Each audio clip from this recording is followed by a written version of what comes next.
Bonsoir à tous et à toutes, dimanche 1er septembre. Alors, suite aux derniers audios, j'ai reçu pas mal de mails, de demandes, de renseignements, etc. Plutôt que répondre par mail un par un, je fais un petit peu un audio dans lequel je vais inclure toute une série de considérations. Bon, tout d'abord, oui, il y a un groupe Telegram dans lequel je peux vous rajouter, etc., vous expliquer, c'est pas un problème. Mais je tiens à dire ceci en fait. Il faut pas le prendre mal. Je préfère être franc, honnête et direct, comme ça on va pas mal se comprendre. Moi en fait, je veux bien aider, guider, etc. C'est pas un souci. Le souci, c'est que moi, je ne veux pas de gens qui ne veulent pas faire le moindre effort de débrouillardise. Voilà. Moi, je suis en Belgique, je suis pas en France ou au Canada. J'ai reçu des mails de France, Canada, surtout. Donc moi, je ne sais absolument pas dans votre pays les réglementations, où vous pouvez ouvrir un compte trading, etc. Vous devez un minimum faire des recherches. Et voilà, assumer comme tout le monde de vouloir d'ouvrir un compte. Bon, je connais pas en France, il y a plein. Dans le groupe, il y a des gens qui pourraient vous aider. Moi, personnellement, j'ai pas le temps et je connais pas. Je connais pas le Canada, je connais pas la France.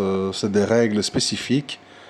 Voilà. Donc moi, ça c'est pas mon domaine de vous accompagner dans tout ça, l'ouverture des comptes, comment faire, les règlements, les impôts, les taxes. Bon, tout ça, je peux pas être utile. Donc ça ne sert à rien de me demander ça.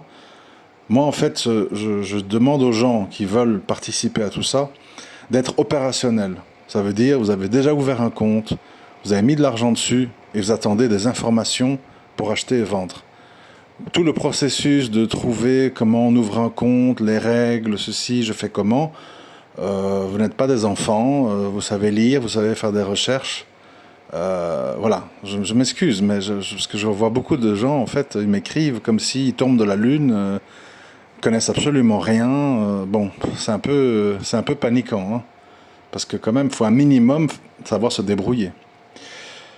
Ceci étant dit, alors, pour pour les plus vifs d'entre vous, rappelez-vous, le fin juin, fin juin 2024, je vous avais fait un audio spécifique sur Clover Health, CLOV, qui était à 1,25 et qui est monté fin août à 3,80 et qui est maintenant à 2,60, 2,50, quelque chose comme ça. Donc bien sûr, voilà, il y a eu une vague de 1,25 à 3,80. Cette fois-ci, je vous fais à nouveau une fleur, je vous fais à nouveau, en espérant que ça soit aussi bien, hein, j'espère. Je vous préconise une autre société. À nouveau, je ne peux pas vous décrire tout en détail, il faut faire un peu des recherches. Je peux vous faire un résumé. Donc la société, c'est EOS Energy, EOS, E-O-S, et puis Energy. Le code, c'est E-O-S-E, E-O-S-E, EOS Energy, qui est en ce moment à 2,67 dollars.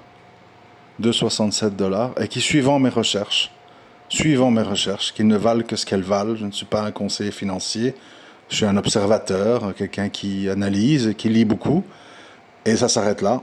Donc à chacun de prendre ses responsabilités et faire ses propres recherches. D'après mes recherches, cette société doit valoir et devrait aller rapidement entre 6 à 10 dollars. Nous sommes à 2,67. Ok? Donc, voilà, je vous fais un nouveau coup de pouce gratuit, en espérant que je ne me trompe pas, comme ça a été le cas avec Love cet été.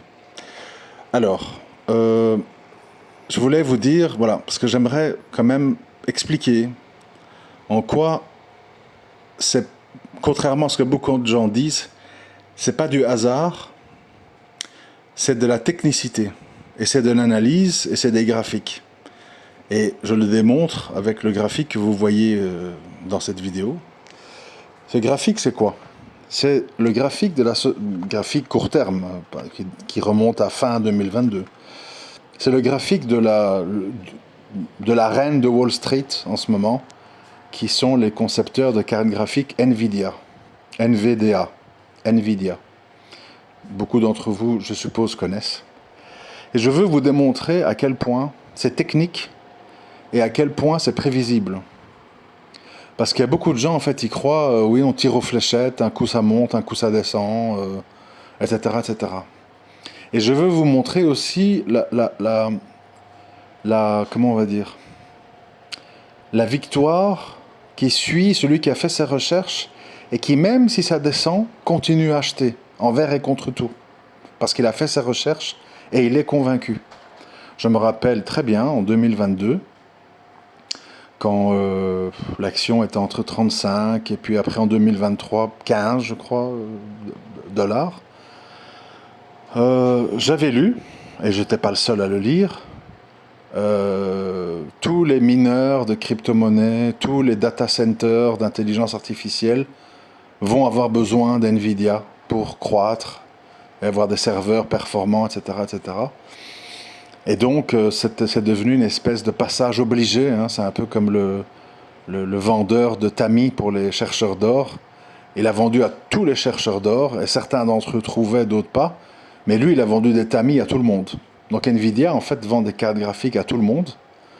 Et puis les gens, ils réussissent pas, ils revendent, ils tombent en faillite. Ça leur est égal à NVIDIA. Eux vendent leurs cartes. Tout ça, j'avais lu. Voilà, j'avais lu. Et puis il y avait en même temps des analystes, c'est ça qu'on appelle le noise, le bruit en anglais. Le noise, il y avait plein de bruit. Oui mais non, non mais oui, oui mais ça dépend, ceci, cela, l'intelligence artificielle, c'est une bulle, ça va pas durer, enfin, etc. Et donc, voilà, regardez maintenant le graphique, et vous allez comprendre. Fin novembre 2022, donc tout au début du cube que j'ai dessiné là, vous voyez que l'action était à environ 35 dollars et qu'elle a commencé à baisser sur des volumes énormes. Vous voyez toutes les chandelles rouges en bas, ce sont tous des volumes de vente. Et donc ça vendait sans arrêt avec des petits soubresauts de temps en temps. Mais en gros, l'action elle est allée de 35 dollars à environ 10, 11, 12 dollars. Donc une grosse chute. 35 à 10, c'est quand même violent. Ça veut dire que si vous avez acheté pour 35 000 dollars d'NVIDIA, il vous en restait 12, 13 000. Donc c'est quand même une chute très violente. Où beaucoup de gens donc, ont douté, ont dit mais non, c'est trop cher, ça va pas aller. Et il y a des gens tout au long de cette descente qui a duré de novembre 2022 à octobre 2023, c'est quand même une année entière, vous imaginez? Donc pendant 12 mois, vous achetez quelque chose qui est bien, mais qui n'arrête pas de baisser. Vous allez dire quoi? Ouais, c'est mauvais, c'est des mauvais conseils, je me suis fait arnaquer, la bourse, quelle escroquerie, j'avais mis 35 000, il me reste 12 000, je suis dégoûté, je vais tout vendre, on m'aura plus, je vais plus jamais investir en bourse, quelle arnaque, etc. Ok? Et puis qu'est-ce qui se passe en novembre 2023? Nvidia commence à confirmer ce qu'ont les gens les prévisions, commencent à battre leurs résultats et commencent à remettre des résultats au-dessus des attentes. Et vous voyez, à partir de novembre 2020, excusez-moi, je me suis trompé dans les dates. Donc novembre 2021, c'était le début de la chute, je me suis trompé d'un an.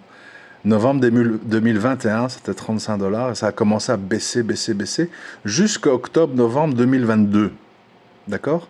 Donc de 21 à 22. Une année entière de baisse, quasiment constante. Donc imaginez-vous le mental et la conviction qu'il faut pour continuer à acheter dans la descente. C'est-à-dire qu'il y a des gens qui ont acheté à 35, et puis à 30, et puis à 25, et puis à 20, et puis à 15, et puis à 10. Ils ont acheté parce qu'ils étaient convaincus. Parce qu'ils avaient l'information. Et ils étaient convaincus de l'information. Mais les chiffres leur donnaient tort. Puisqu'on est passé de 35 à 11-12 en un an. Donc il y a eu plein de gens dégoûtés qui ont vendu à perte, etc. Puis Nvidia, en novembre 2022, a commencé à confirmer les choses. et on voit des chandelles vertes qui arrivent en bas. Vous les voyez, les petites colonnes vertes là, les unes derrière les autres. Il y en a d'abord 3, puis ça s'arrête, puis il y en a 2, puis ça s'arrête, puis il y en a une dizaine, etc. Et puis elles montent. Donc plus elles montent, plus ces colonnes sont hautes, plus c'est des volumes d'échange élevés. Donc vous voyez que par exemple en mai et en août 2023, il y a des très très grosses chandelles vertes qui tapent dans le prix. Et là, qu'est-ce qu'on voit? Eh bien, on voit qu'en mai-juin 2023, celui qui a acheté 35 $, il a récupéré son argent, il n'a plus rien perdu. Et puis, ça s'envole, ça s'accélère, ça s'arrête plus, et ça finit par toucher les 130 $. Imaginez-vous le circuit psychologique. Vous achetez à 35, pendant 1 an, vous perdez de l'argent, puis ça remonte, au bout d'1 an et demi, vous récupérez ce que vous avez mis, donc vous n'avez rien perdu, rien gagné. À ce moment-là, il y a plein de gens qui se sont dit « Ouf, j'ai eu peur, pendant 1 an et demi, j'ai eu peur de perdre de l'argent. Vite, je vais vendre, au moins je récupère mes sous. » Et là, qu'est-ce qui se passe? La résistance des 35 $ est brisée, et le cours s'envole, étape par étape. D'abord les 40, puis les 50, puis les 60, puis les 80, etc. Pour arriver, bon, ça a touché 130, maintenant c'est à 120. Ça veut dire quoi? Ça veut dire que celui qui a acheté en novembre 2021 et qui a touché à rien, aujourd'hui, quand il revoit son compte, il voit que ça a fait x4. x4. Donc il a mis 35 000 par exemple, il retrouve 140 000. Mais il fallait attendre de novembre 2021 jusqu'à aujourd'hui, 3 ans. Les gens, regardez la psychologie, les gens, ils veulent bien attendre quand ils lancent un kebab ou un salon de coiffure ou un salon d'esthéticienne. Il faut acheter le matériel, il faut donner les garanties, il faut engager du personnel, on est dans le rouge, on a des dettes. Et les gens, ils attendent 2, 3, 4 ans de gagner de l'argent. Et les gens ne comprennent pas que parfois, c'est pas toujours le même scénario. Des fois, ça se passe plus vite. Des fois, ça se redresse pas. Bien entendu, ne me faites pas dire ce que j'ai pas dit. Mais ici, on voit que celui qui a acheté et qui a eu le courage de continuer à acheter durant toute la descente, en disant non, ça va monter tôt ou tard, l'intelligence artificielle, ça va devenir un sujet porteur. Il y aura de la croissance. Donc moi, je continue à acheter du Nvidia. 35, 30, 25, etc. etc. Mais lui, en fait, il a fait un massacre économique. À 130 $, il a multiplié. Parce que là, j'ai parlé de celui qui a acheté au plus haut, à 35. Mais celui qui a acheté dans la descente, à 30, à 25, à 20, à 15, lui, il fait du x8, x9, x10. Donc, je vous montre cet exemple parce que Nvidia, c'est pas une action, comment on va dire, à risque, petite, inconnue. On parle quand même d'un des mastodontes de la bourse. Et on voit que psychologiquement, comment ça se passe. Alors on me dit le hasard. De nouveau, regardez le graphique. Regardez le graphique. Vous voyez que les lignes descendantes là au début, donc vous rejoignez tous les points les plus hauts, et ça fait des lignes descendantes. Eh bien, la première ligne a été brisée en novembre 2022, et la deuxième ligne descendante que vous pouvez tracer, elle a été brisée en février 2023. Et ça, pour les traders actifs et qui s'y connaissent en technique, c'était le signal que l'action est occupée à tourner. Et les meilleurs, ils ont acheté à ce moment-là. Ils n'ont pas acheté à 35. Ils ont acheté au début de la remontée, quand les lignes descendantes ont été brisées. Ça voulait dire que c'était ce qu'on appelle en anglais a turnaround story. Ça veut dire une histoire qui tourne vers le haut. Donc ce n'est absolument pas de hasard. C'est simplement que c'est un peu comme l'histoire du monde, comme la géopolitique. Le timing, personne ne le connaît. Est-ce que quelqu'un pouvait s'imaginer qu'au début de la guerre en Syrie, 2011-2012, 12 ans après, on serait dans une sorte de statu quo avec le Nord qui reste plus ou moins sous contrôle turc, avec des milices, HTS, etc. et qu'on serait toujours là avec Bachar el-Assad 12 ans plus tard. Non. Est-ce que quelqu'un pouvait s'imaginer que quand la Russie a attaqué l'Ukraine, ça allait durer tout ce temps, qu'il y aurait 600 000 à 700 000 morts côté ukrainien? Non, les gens se sont dit, ben, il va acheter des missiles, il va dynamiter, enfin faire sauter toutes les centrales électriques, le pays sera dans le noir, et il va vite gagner, quoi.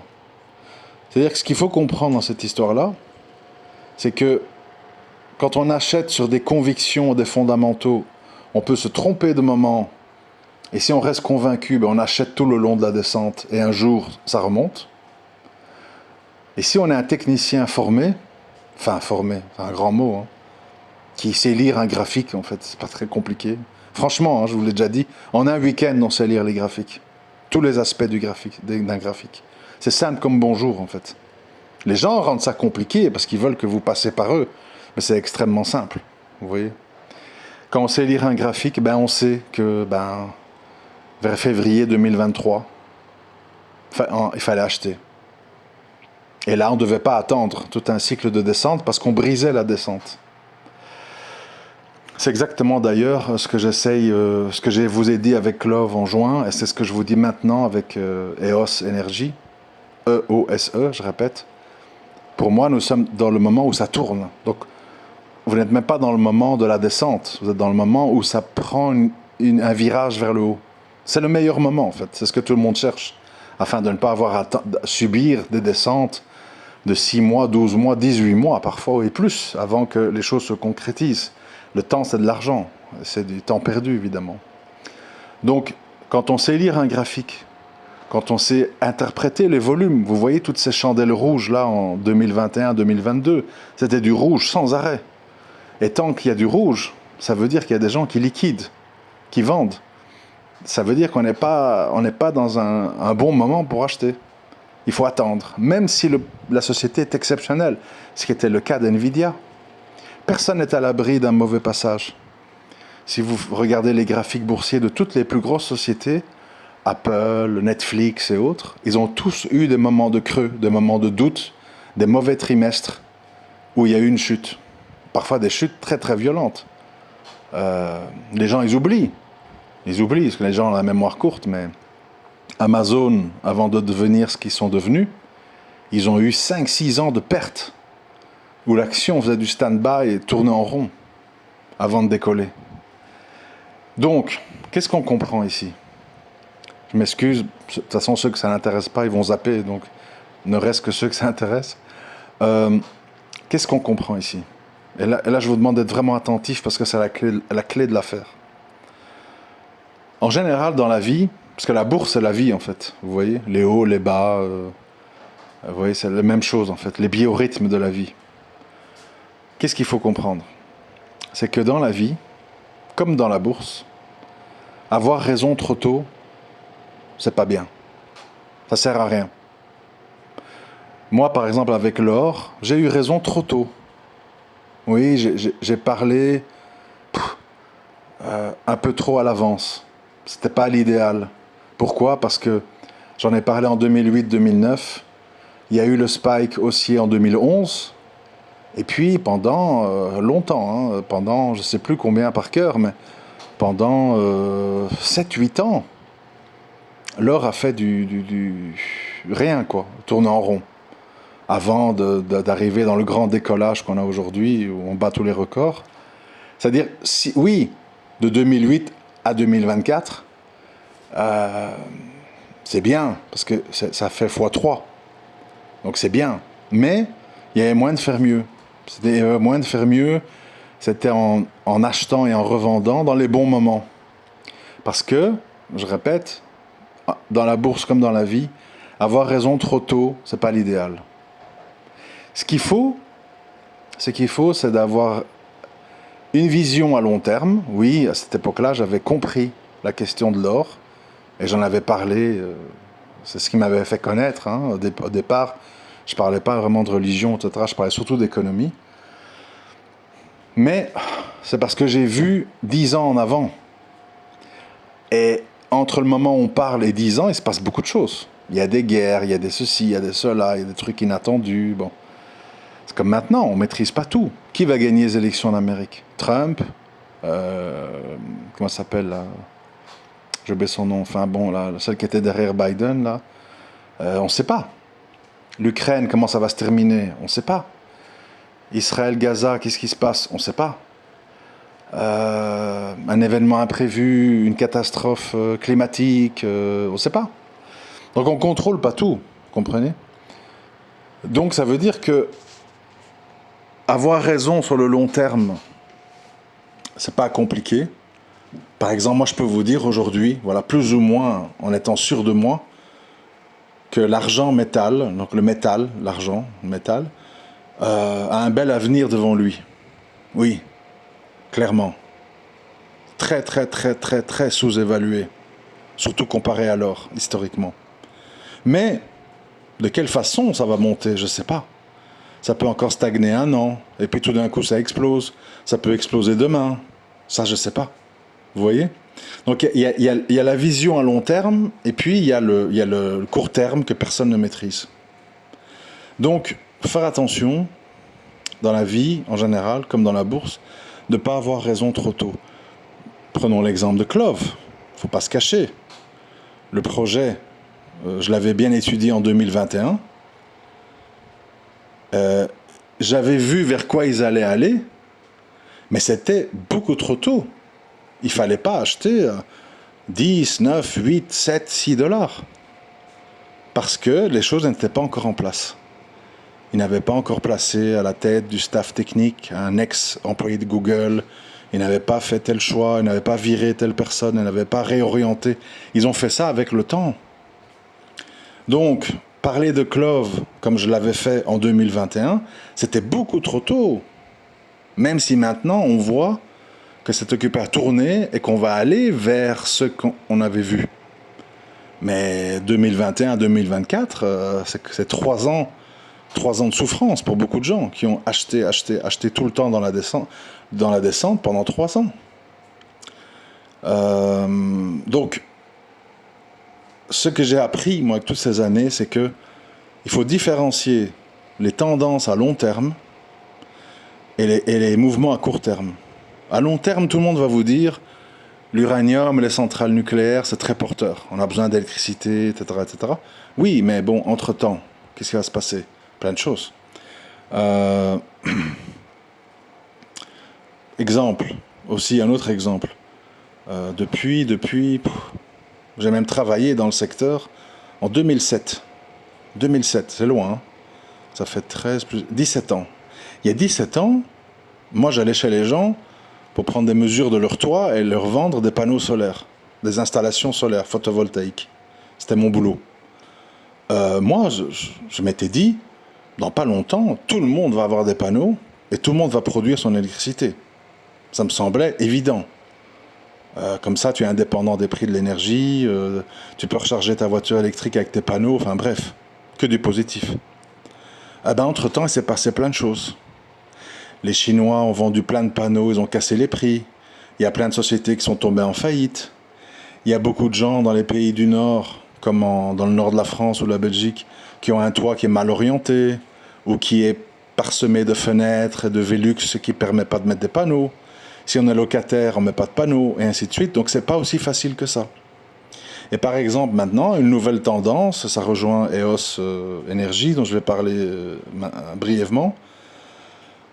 Maintenant, en fait, le nouveau secteur porteur, et qui semble arriver à maturité, c'est le secteur de l'emmagasinement de l'énergie. Je m'explique. Quand vous produisez de l'électricité, vous êtes une centrale électrique, vous avez des panneaux solaires chez vous, je ne sais quoi, vous produisez à certains moments de la journée. La nuit, ça ne produit rien, il fait nuit. Les éoliennes, c'est quand il y a du vent. Quand il n'y a plus de vent, ça s'arrête. On est d'accord. Donc ça veut dire que toute l'énergie qu'on n'a pas pu réinjecter dans le réseau parce qu'il était surchargé, quand il fait plein soleil et que les panneaux produisent au maximum et que les gens sont en vacances ou ne sont pas occupés à consommer, il y a plein d'énergie de surplus qu'on ne sait pas où mettre en fait, parce qu'elles ne sont pas consommées. Et donc on a besoin de stocker l'énergie dans des batteries afin de la réinjecter dans le réseau quand les gens en ont besoin. le soir, quand ils rentrent du travail, quand ils vont rentrer de vacances, etc. Parce que les panneaux, quand il fait pas beau, ça produit moins, quand il fait nuit, ça produit plus. Les éoliennes, c'est avec le vent, etc. Bon, donc ça veut dire que c'est fluctuant. Et pour empêcher cette fluctuation, parce que les gens ont besoin de courant à tout moment de la journée, il faut des centrales de stockage de batteries dans des containers, des milliers de batteries, qui stockent, qui emmagasinent l'énergie produite et qui la redistribuent aux gens quand ils en ont besoin. Je fais simple, hein, d'accord? Comme ça, on avance. Donc, manifestement, c'est un secteur porteur, surtout dans un monde de plus en plus électrifié, où les gens, ils ont ordinateur, voiture électrique, téléphone, congélateur, plaques vitrocéramiques, etc., etc. On est dans un monde de plus en plus dépendant à l'électricité.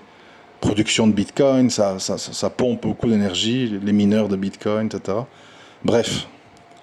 Donc, pourquoi je me suis intéressé à EOS Energy? Parce qu'en fait, ils ont une technologie à part, beaucoup plus intéressante que les batteries conventionnelles. Ce sont des batteries qui sont composées de zinc plutôt que de lithium. Le zinc étant beaucoup plus abondant dans la terre que le lithium, beaucoup moins cher, beaucoup plus stable, il n'est pas enflammable, enfin toute une série de choses qui font que maintenant, après des années de recherche, les batteries au zinc, quand il s'agit de stocker l'énergie et la redistribuer, est beaucoup plus rentable et gérable que les batteries au lithium. Et donc, cette société, EOS Energy, fabrique des containers pleins de batteries qui vont installer un peu partout, dans les universités, dans les centrales électriques et tout, dans lesquelles ils vont stocker l'énergie et la redistribuer au moment où c'est nécessaire. Ils sont là-dedans, on va dire. C'est un secteur porteur, mais, voilà le mais. C'est comme Clover Health, Clove. Il gère avec l'intelligence artificielle la gestion des soins de santé des gens, leurs médicaments, leur suivi médical. Donc, c'est extrêmement bien géré, en fait, donc plus rentable, etc., etc. Mais, ce qui se passe dans ça et dans toutes sortes d'autres choses, je vous ai donné l'exemple d'NVIDIA plus tôt. De fin 2021 à fin 2022, c'était un flop. Les gens ont dit, ouais, c'est quoi cette histoire d'intelligence artificielle, c'est du baratin, non, c'est trop cher, et ils ont vendu. Et aujourd'hui, voilà. Donc, qu'est-ce qui fait que les choses réussissent ou pas? Clove, EOS, Nvidia, n'importe quelle société, c'est, comment en anglais on dit, mass adoption, l'adoption de masse. L'adoption de masse. Ça veut dire que tu peux avoir quelque chose de très intéressant, de très rentable, mais les gens, ils prennent pas. Les gens, ils adoptent pas. Par exemple, on a un peu du mal avec la voiture électrique. Pourquoi? Parce que ça reste cher à l'achat nouveau. En occasion, ça va, mais en nouveau, c'est cher. Les gens ne sont pas familiers avec les rechargements de batterie, ils sont habitués à mettre une pompe, mettre de l'essence ou du diesel en 60 secondes et remplir le réservoir. Et il y a des pompes partout dans le monde.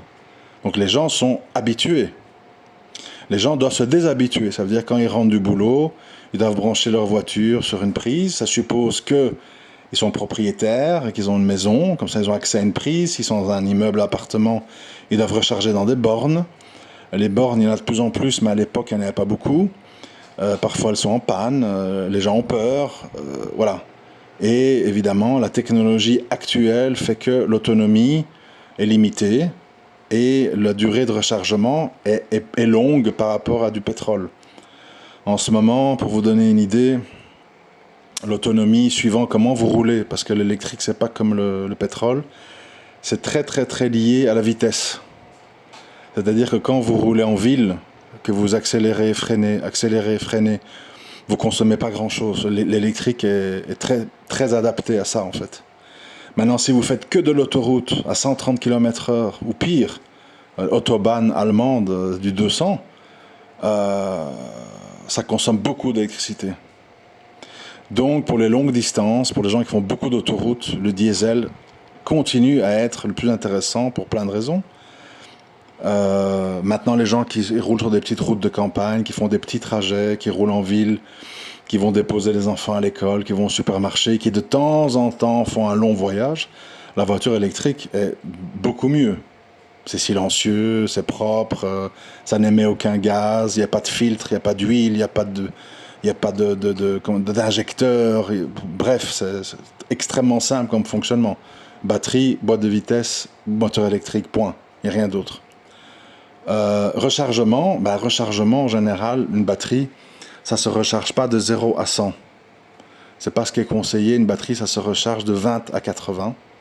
C'est ça. Et pour recharger de 20 à 80, suivant les modèles, les technologies, les puissances, il faut compter entre 20 minutes et 35 minutes. Voilà. Bon, le temps de boire un café, s'asseoir un peu, etc., de voir ses mails, votre voiture est rechargée. C'est un mode de vie. Mais il n'y a pas encore la mass adoption, comme vous le voyez autour de vous, tout le monde n'a pas une voiture électrique, loin de là, parce que ça reste cher, nouveau, parce que l'autonomie, suivant comment on roule, n'est pas comparable aux moteurs à essence ou surtout au diesel, on va dire, qui souvent peuvent faire 800-900 km avec un plein, la moitié en électrique, et le temps de rechargement. Donc tout ça fait que, même si c'est pas polluant, même si c'est silencieux, même si c'est très agréable à conduire, même si c'est l'avenir, surtout quand les batteries vont se perfectionner, il n'y a pas encore la mass adoption. Donc c'est toujours compliqué de lancer quelque chose de bien, de profitable, mais qui est trop tôt. C'est-à-dire que parfois il faut 4, 5 ans, 6 ans avant qu'il y ait le déclenchement. Le net, les plus jeunes d'entre vous ne le savent pas, le net a été plus ou moins disponible fin des années 90, mais le basculement de masse vers l'Internet a été fait, ça a quand même pris, je dirais, environ 5-6 ans. En 97, c'était les balbutiements. En 2003-2004, ça a décollé. Mais voilà, il y a un temps de latence entre l'invention et l'adoption de masse. Au début, c'était très cher, très lent. C'était des modèles téléphoniques 56K. C'était juste bien pour voir des mails, des choses comme ça. Mais dès qu'il fallait voir une vidéo ou des photos, ça prenait du temps. Et puis ça s'est accéléré. Et puis c'est devenu la mode. Et puis c'est devenu généralisé. Et puis c'est devenu indispensable. Vous voyez ? C'est comme ça dans tout, en fait. Comment on appelle ça ? C'est l'idée du barrage. Tu fais un barrage, tu déverses de l'eau, et une fois que la cuve est remplie et qu'il y a une grosse pression sur le barrage, à ce moment-là, quand tu ouvres les vannes, tu as toute cette pression de l'eau qui est expulsée du barrage, et qui crée une dynamique qui fait qu'on produit de l'énergie hydraulique. Mais pour ça, il faut d'abord le temps que le barrage se remplisse et que tout soit mis en place. Les gens ne savent pas construire une mine d'or, une mine d'argent, tout pour qu'elle fonctionne, c'est 5, 6, 7 ans. Construire une centrale nucléaire et avec toutes les mesures de sécurité, etc., c'est 5 à 10 ans. Les choses ne se font pas en un claquement de doigts. Ce n'est qu'aujourd'hui, maintenant, qu'on commence à avoir des voitures électriques efficaces, fiables, perfectionnées. Mais la voiture électrique, Tesla en propose depuis 2004-2005, depuis 10 ans. Et c'est maintenant que petit à petit, on voit les gens tout doucement adopter. Rappelez-vous, on parlait de voitures hybrides, etc., et en partie électriques avec la Toyota Prius. La Prius, ça date d'il y a très longtemps. Je crois au début des années 2000, il y avait déjà des Toyota Prius. 2003, 2004, par là. 20 ans. Et aujourd'hui, vous voyez, le processus, comme ça prend du temps, parce que l'industrialisation, il faut que les usines se mettent aux nouvelles normes, il faut les batteries, il faut avoir suffisamment de productivité. Enfin bref, je ne vais pas vous assommer. Donc, bon, reprenons, parce que je pars un peu dans tous les sens. Reprenons. Non, la bourse, c'est pas du hasard, d'accord ? La bourse, ce sont des fondamentaux, et surtout, parce que ça, je voulais aussi vous dire, tant que j'y suis, Vous savez, en bourse, il y a plein de belles histoires. Il y en a plein, plein, plein, plein. Sociétés innovantes qui vont tout changer, qui ont plein de promesses dans tout, dans biotechnologie, en énergie, en tout. Il y a plein, plein, plein de belles histoires. Moi, je peux vous en servir 1000 de belles histoires. Donc les belles histoires, c'est pas intéressant. Si on fait un comparatif, c'est qu'on dit, tu veux te marier une fille mignonne. Il y a des milliers et des milliers de filles mignonnes. D'accord ?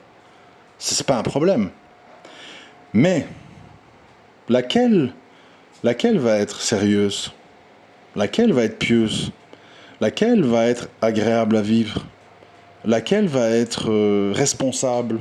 Laquelle va être mature? Laquelle va être organisée, disciplinée? Ah, là, il y a beaucoup moins de gens. Eh ben, c'est la même chose. Beaucoup d'appelés, peu d'élus. Pourquoi? Parce qu'il y a ce qu'on appelle en anglais execution. Il faut savoir exécuter son plan. Il faut savoir gérer ses finances. Il faut savoir embaucher les bonnes personnes. Il faut prendre les bonnes décisions au bon moment, ni trop tôt, ni trop tard. C'est pas tout le monde qui réussit. Donc, ça, quand on parle d'investissement, on oublie les belles histoires. Quand on parle de mariage, oubliez les apparences. Les filles mettent des filtres, ils mettent du maquillage. Vous voyez rien en fait. Vous êtes roulé dans la farine, tout le monde se montre son plus beau jour, ça sert à rien. Donc, ce qui compte, c'est quoi? C'est les éléments techniques purs. Ça veut dire, bon, moi par exemple, je fais le truc inverse. Je vois un nom, je sais pas ce qu'ils font. Je sais rien d'où ils sont, ça m'intéresse pas. Je regarde le graphique, les volumes. Tiens, elle en est où? Tiens, ça commence à monter. Tiens, ça descend depuis longtemps. Pourquoi? Etc. Ça m'intéresse. Après, je fais des recherches complémentaires. Ils sont dans quoi? Ah, la bière, machin truc, bah ça m'intéresse pas. Ah, société localisée en Israël et tout, ça m'intéresse pas. J'écarte. Mais à la base, ce qui m'intéresse, c'est les graphiques. Si le graphique est bon, si le marché vous dit cette société, t'en as jamais entendu parler, ça te semble être quelque chose de loufoque. Il y a plein de trucs loufoques qui sont en bourse. Les sandales en caoutchouc, la Crocs, on dirait une farce, non? Ah ben c'est une grosse société en bourse. Comment ça s'appelle là, les cafés là, j'ai oublié le nom. Starbucks. Ouais, les cafés, quoi, machin. Bah c'est une grosse société en bourse. Netflix, vous savez, au début Netflix c'était quoi? C'était une société qui envoyait des DVD par courrier aux gens qui devaient les renvoyer. Imaginez. Et aujourd'hui c'est une machine de guerre. Tout le monde a Netflix. Enfin moi je l'ai plus, mais bon. Tout le monde a Netflix. C'est devenu quelque chose de banal. Comme ceux qui aiment la musique, tout le monde a Spotify. C'est ce qu'on appelle mass adoption, adoption de masse. Et c'est comme ça. Pourquoi? On ne sait pas. Comment? On ne sait pas. Comment on lance une mode, comment les gens l'adoptent, comment les gens s'habituent. C'est comme l'iPhone. Moi, quand on me disait, mon fils me disait, ouais, l'iPhone. Je dis, mais attends, mais qui donne 1200, 1400 euros pour un téléphone?